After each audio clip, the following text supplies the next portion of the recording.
Mr Speaker, on International Women's Day, can I ask the Prime Minister to reconfirm that under his proposed new asylum laws, a woman who is sex trafficked to the UK on a small boat by a criminal gang will not be afforded protection under our modern slavery laws?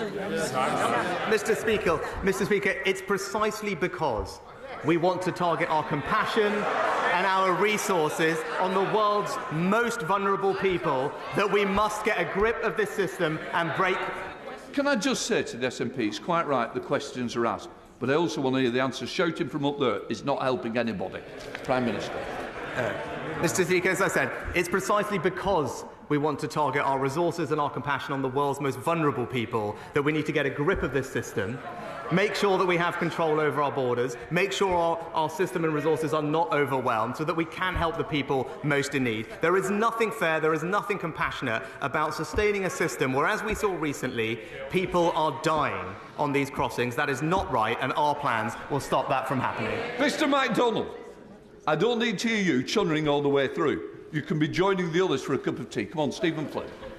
Mr Speaker, I'll take that as a yes from the Prime Minister, that women who are the victims of sex trafficking will not be protected under our modern slavery laws. What a complete and utter disgrace, Mr Speaker. But whilst it may shock, it shouldn't necessarily surprise, because this is the Tory government that in recent months has spoken of invasions.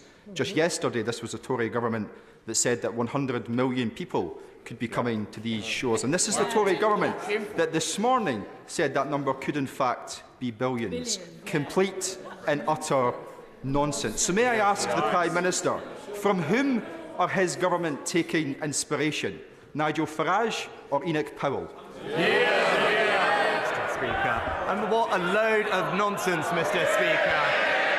What a load of nonsense. No, in fact, the figure of 100 million, it doesn't come from the government. It comes from the United Nations, Mr. Speaker. And it illustrates the scale of the global migration crisis that the world is grappling with, which is why it is right that we take action, Mr. Speaker. Because if we do not, the numbers will continue to grow. They have more than quadrupled in just 2 years. It's a sign of what is to come, and our system will continue to be overwhelmed. And if that happens, we will not be able to help the people who are most in need of our support, our generosity, and our compassion. This has always been the way of this country, and once we get a grip of this system, that's who we can extend our support to, and that's why it's the right legislation.